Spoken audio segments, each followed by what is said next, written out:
Okay, so John thinks that we can't solve the Rubik's Cube, and we're going to show him that we can. All right, so here we have a Rubik's Cube all mixed up. You ready?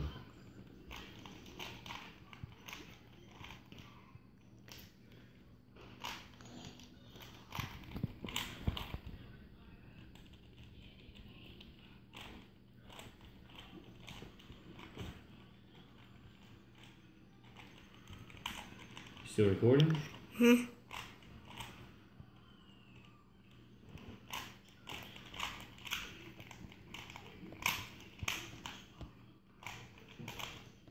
How are we doing, bud?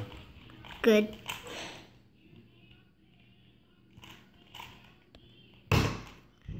Here we are. Daddy did it. Solved.